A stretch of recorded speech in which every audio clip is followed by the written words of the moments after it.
আল্লাহ বলেন কুলু ওয়াশরাবু ওয়া লা তুসরিফু, খাও পান করো কিন্তু অপচয় করো, নষ্ট করো।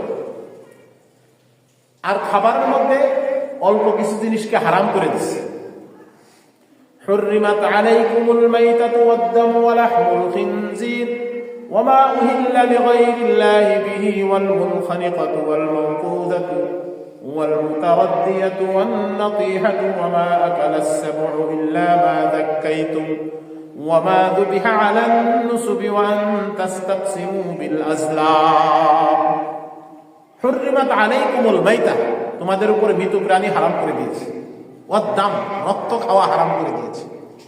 কোন কোন দেশে রক্ত খায়, কোরিয়ানরা খায়, ইন্ডিয়ানরা খায়, রক্তকে আল্লাহ তাআলা হারাম করেছে। ওয়া লাহমুল খিনজির, শুকুরের গোশত খাওয়া হারাম করে দিয়েছে। শুকুরকে তো ফার্ম হিসাবে কি করা হয়, পালন করা হয় এবং এটা খায় বিভিন্ন দেশে। আসলে শুকুর খাইতো না এই কাফেররা। কেন খায়?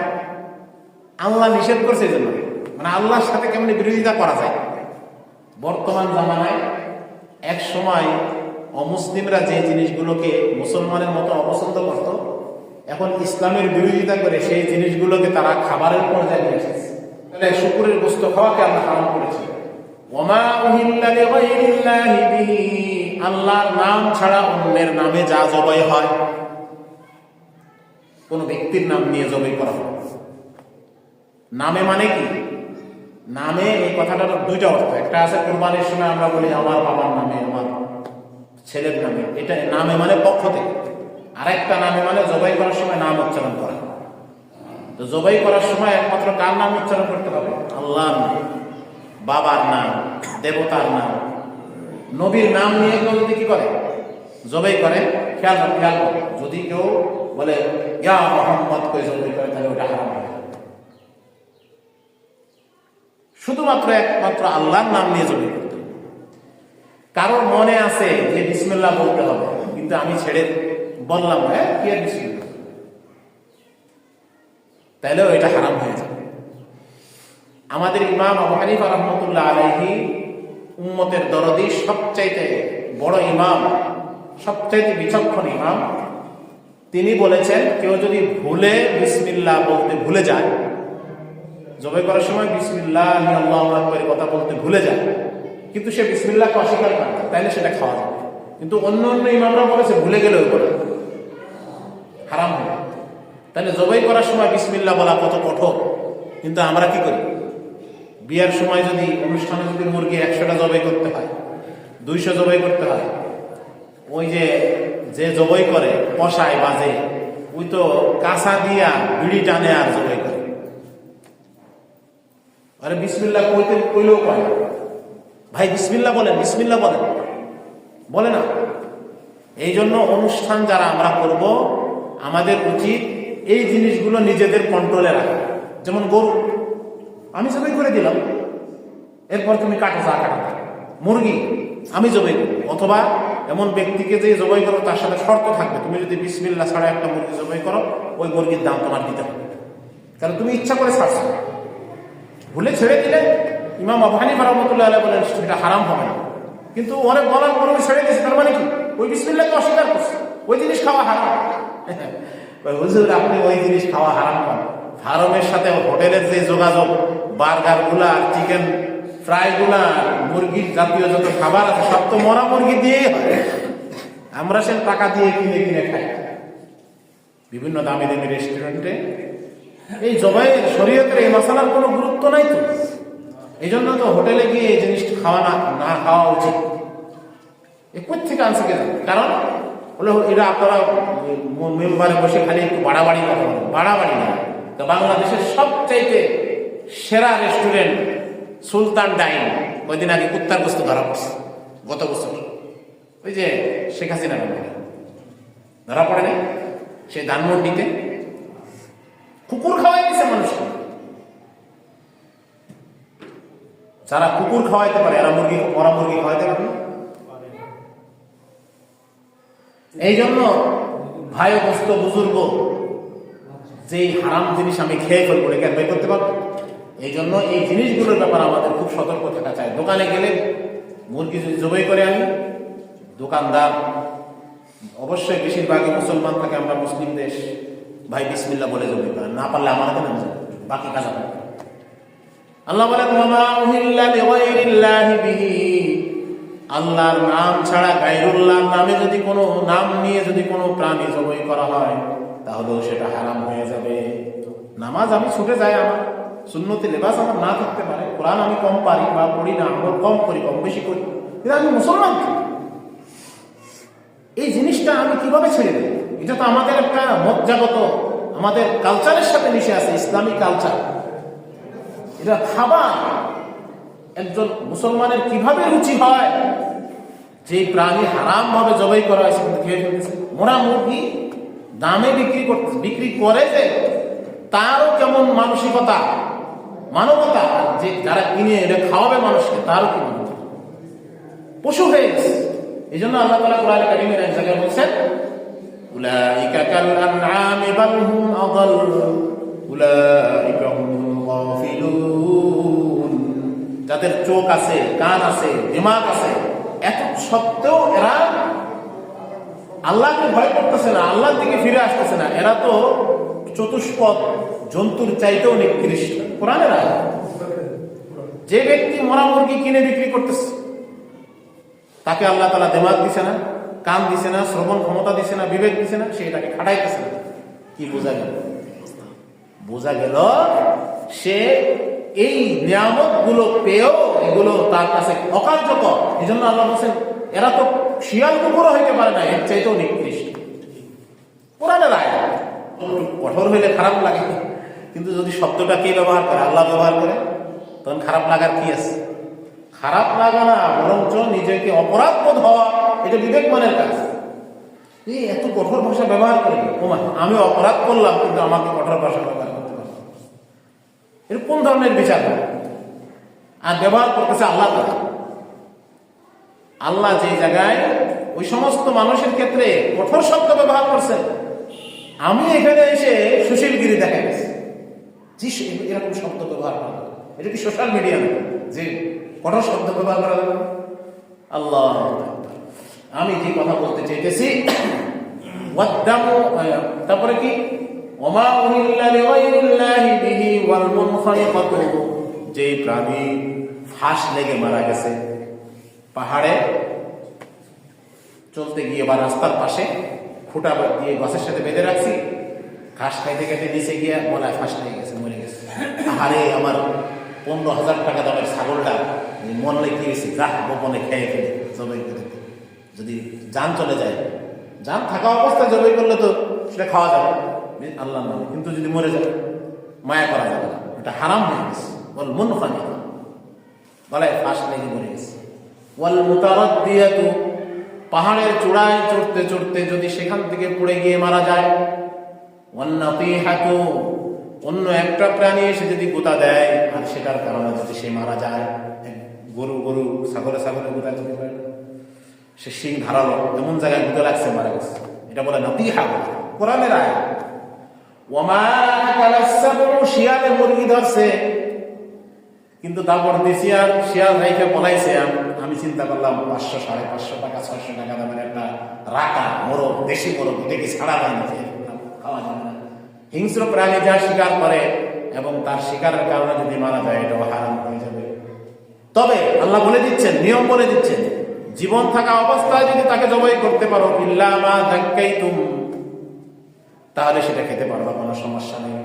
ওয়ামা যুবিহা আলান নুসুবি, আর যা কোনো দেব দেবীর নামে কি করা হয়, জবাই করা হয়, দেব দেবীরা নুসুব বলছে, নুসুবের শব্দ করতে হলো পিলার। আজকাল তো আমরা পিলারের পূজা করি, খাম্বা পূজা, মৃত ব্যক্তিদের নামে খাম্বা বানানো হয়, সেটার নামে গিয়ে কি করে ফুল দেওয়া হয়, এটা বলে জান্নাত। তার পরকালে কি পাওয়া যাবে এটা আল্লাহ বলে দিচ্ছে। আমি আল্লাহর দেওয়া নিয়ম আমার কাছে ভালো লাগতেছে। ইহুদি নাসারা এবং ব্রিটিশদের কালচার ধার করে এনে আমাদের সংস্কৃতি চালাইতে হবে, এই কি আছে কথা? পূর্ণাঙ্গ দিন জীবন ব্যবস্থা আল্লাহ দিয়ে দিয়েছে, সেটা ভালো লাগতেছে না। ইহুদি নাসারার কালচার কি করতে হবে? আমাদের এখানে ধার না করলে আমি কি হইতে পারবো না? সুশীল হতে পারবো না, আধুনিক হতে পারবো না, প্রগতিবাদী হতে পারবো না। এই যে বিভিন্ন মানুষের নামে যে স্তম্ভ তৈরি করা হচ্ছে, এটা ইসলাম সমর্থন করে। এবং সেখানে গিয়ে ফুল দেওয়া এবং সেখানে গিয়ে দাঁড়ায় থাকা, ওই ব্যক্তির কবরে কোনো বিন্দু পরিমাণ কোনো সওয়াব পৌঁছাবে না। এটা আমার খায়েশ পুরা হবে। যারা ইসলাম বহির্ভূত, ইসলাম বাদ দিয়ে ইহুদি খ্রিস্টানদের কালচার পালন করে কি করতেছে, তেরামি করতেছে, এতে মৃত ব্যক্তিদের, শহীদদের, মুক্তিযোদ্ধাদের কারোর কোনো উপকার হইতেছে না, নিজের উপকার হইতেছে, নিজের খায়েশ পুরা হইতেছে, ফটো সেশন হইতেছে। দেখবে ফুল পুষ্পস্তবক অর্পণ, এর দ্বারাই দেশবাসী দেখবে, আমেরিকা দেখবে, ভারত দেখবে। এই জন্য যা কোন পিলারের নামে, গাছের নামে, মাজারের নামে বা কোন দেব দেবীর নামে জবাই করা হয়, সেটাও খাওয়া যায় নাই। এমনকি মোহাম্মদের যদি বলে মোহাম্মদ বলে জবাই করে নবীজির নাম নিয়ে, সেটাও হারাম হয়ে যাবে। আল্লাহ অর্থাৎ মোহাম্মদ সাল্লাল্লাহু আলাইহি সাল্লামকে যদি পূজনীয় বানানো হয়, সেটাও শিরক। মোহাম্মদ সাল্লাল্লাহু আলাইহি সাল্লামের মতন শ্রেষ্ঠ সৃষ্টি পৃথিবীতে আর কোনো কিছু নাই। এমন ব্যক্তি, এমন সত্তা যদি খোদা হইতে না পারে, পূজনীয় হইতে না পারে, সেজদার উপযুক্ত না হইতে পারে, পৃথিবীর আর কোন কলিমুদ্দিন সলিমুদ্দিন আছে যে সে সেজদার উপযুক্ত হইতে পারে? কি আজগুবি অবস্থা!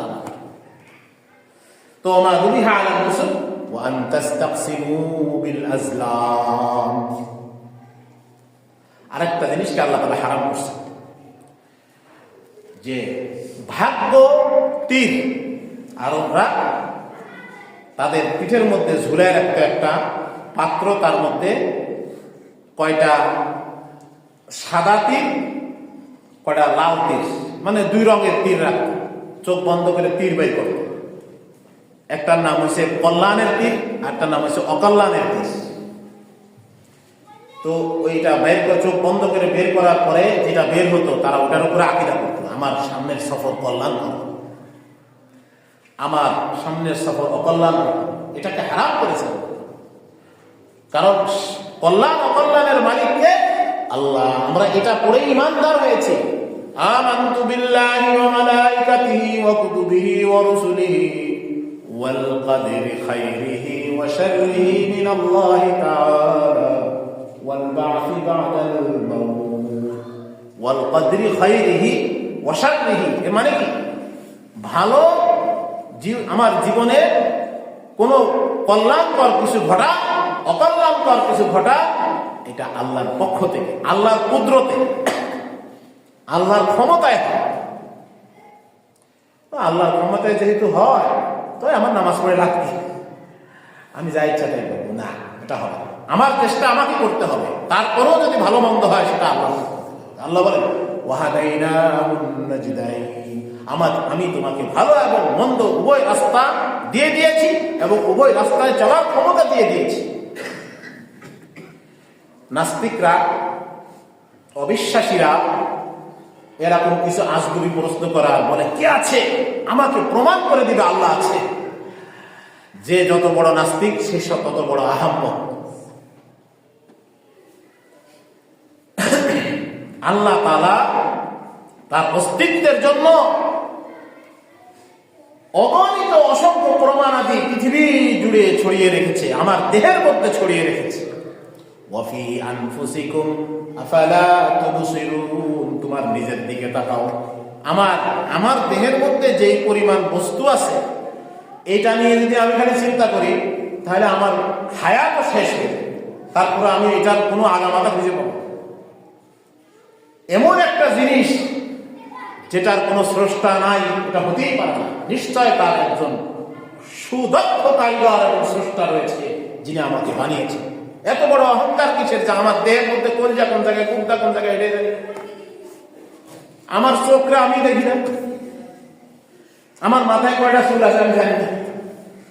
আমি কত বড় জ্ঞানী হয়েছি, প্রত্যেকের মাথার মধ্যে কয়টা চুল আছে সে জানে। যাই হোক, এতক্ষণ পর্যন্ত আমরা এই বিষয় জানতে পারলাম যে আল্লাহ তাআলা আমাদেরকে ইবাদতের জন্য সৃষ্টি করেছেন, ইবাদত পালন করার জন্য আমাদের দেহ, জীবন, সামাজিক অবস্থান, পারিবারিক অবস্থান ঠিক থাকে। এই জন্য আল্লাহ তাআলা আমাদের কাজ, কর্ম, আয়, রোজগার এগুলোকে হালাল করে দিয়েছে, বৈধ করে দিয়েছে। কিছু সামান্য জিনিসকে হারাম করেছেন। ওই কথা বলতে গিয়ে আমি কয়েকটা জিনিস বললাম। ইনকাম করতে হবে, ব্যবসা হালাল করে দিয়েছেন। অন্য একটা পন্থা আছে, ওটাকে হারাম করছেন। আল্লাহ বলেন আহাল্লাল্লাহুল বাইআ ওয়া হাররামার রিবা। আল্লাহ ব্যবসাকে হালাল করেছেন এবং সুদকে হারাম করেছেন।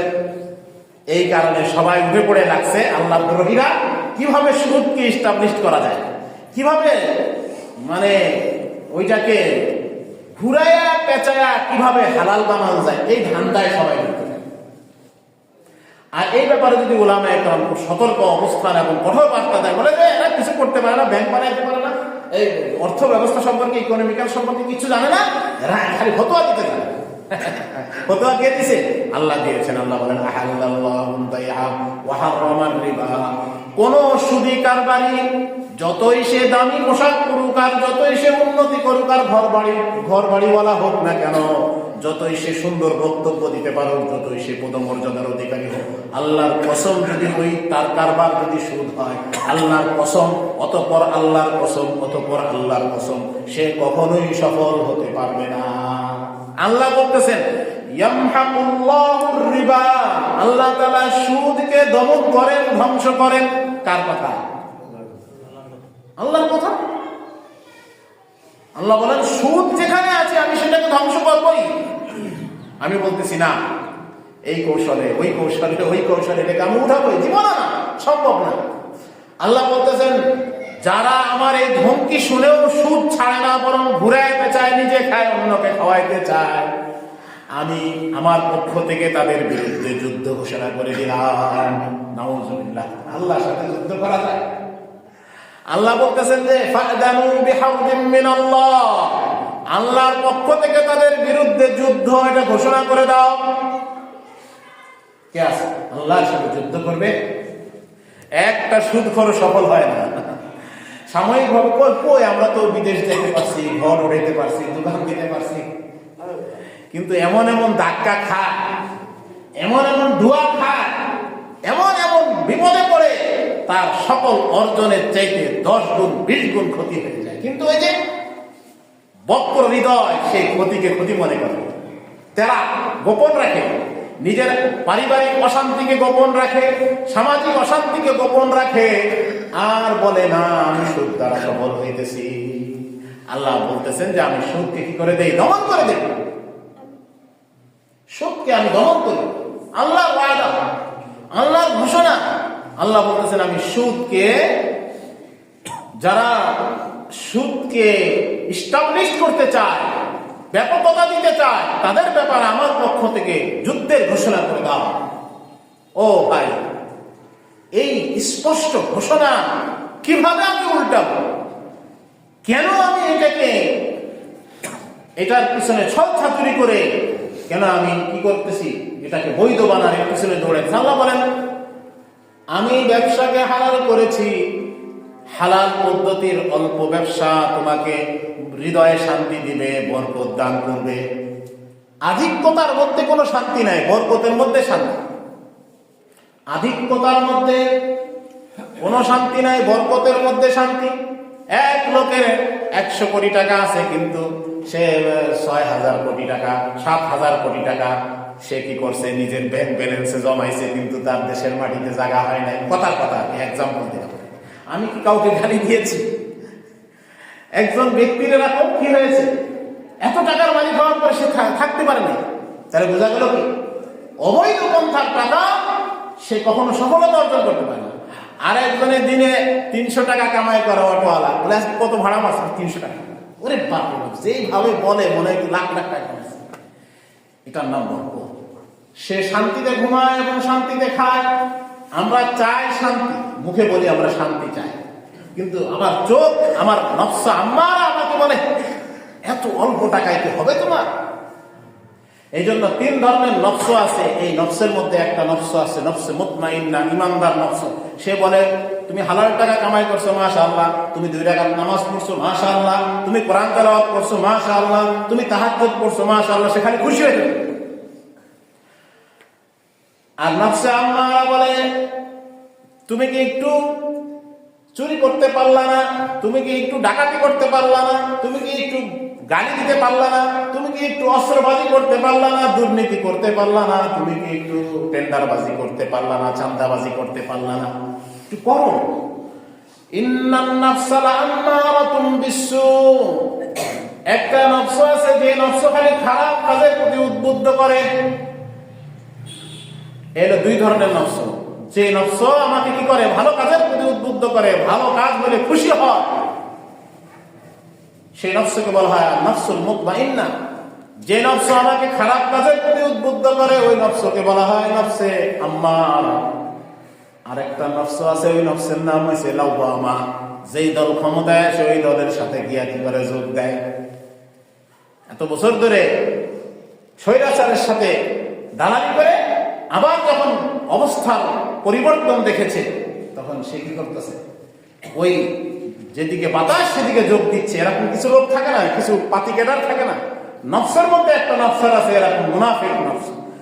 যখন দেখে যে নফসে মুতমাইন্না শক্তিশালী, তাহাজ্জুদ গুজার হয়ে গেছে, নামাজি হয়ে গেছে, কোরআনওয়ালা হয়ে গেছে, হালাল রুজি ছাড়া সে কামাই করে না, আল্লাহর রাসূলের সুন্নাত শরীয়তকে ফলো করার চেষ্টা করে, তখন সে তার সাথে যোগ দিয়ে তার দলকে ভারী করে। যখন দেখছে নফসের আম্মারা শক্তিশালী হয়ে যাচ্ছে তখন সে তার দলে যোগ দেয়। এই জন্য এই নফসকে পরিশুদ্ধ করতে হবে। এর নাম হলো তাকওয়া। তাকওয়া খালি ফেসবুকে স্ট্যাটাসে দিয়ে দেওয়া আর ক্যালেন্ডারের মধ্যে রেখে দেওয়া আর সাইন বোর্ডে লিখে দেওয়ার নাম তাকওয়া না। তাকওয়া আল্লাহর রাসূল নিজের জবানে বলেছেন, আত-তাকওয়া হাহুনা, এইখানে থেকে তাকওয়া। তাকওয়া বলা হয় যে নির্জনেও আল্লাহকে ভয় করে, কেউ না দেখলেও সে ভয় করে, কেউ না বুঝলেও সে ভয় করে যে আমার রব আমাকে দেখতেছে। এর নাম তাকওয়া। এই তাকওয়ার জন্য আল্লাহ তাআলা নির্দেশ দিয়েছে। তো যাই হোক, তো এই যে আল্লাহ তাআলা আমাদেরকে ইবাদতের জন্য সৃষ্টি করলেন, আর যে কাজগুলো আছে রোজগার, আয় রোজগার, ইনকাম, সংসার, সন্তানাদি, ঘর বাড়ি, এই সবগুলোকে আল্লাহ তাআলা আমার জন্য হালাল করে দিয়েছেন যেন আমি আল্লাহর হুকুম পালন করতে পারি। প্রত্যেকটা কর্মচারী, দুনিয়ার মানুষ, প্রত্যেকটা কাজের লোক তার সাময়িক নির্দিষ্ট সময় কাজ করার পরে সে 24 ঘন্টা ওই পরিচয় দেয়। নামাজিও যদি 24 ঘন্টার মধ্যে 1 ঘন্টা 1.5 ঘন্টা সময় দেয় তাহলেও আল্লাহ তাআলা তাকে নামাজি বলে গণ্য করবেন। সুবহানাল্লাহ। এই হলো ইবাদত। ইবাদতের একটা কথা। আরেকটা কথা হলো, আরে ভাই, ইনকামও ইবাদত, সন্তান পালনও ইবাদত, ইনকাম করাও ইবাদত, খাওয়াও ইবাদত, সমস্ত কথা সমস্ত কাজ ইবাদত হবে। শুধুমাত্র সিস্টেমটা চেঞ্জ করতে হবে, স্টাইলটা চেঞ্জ করতে হবে।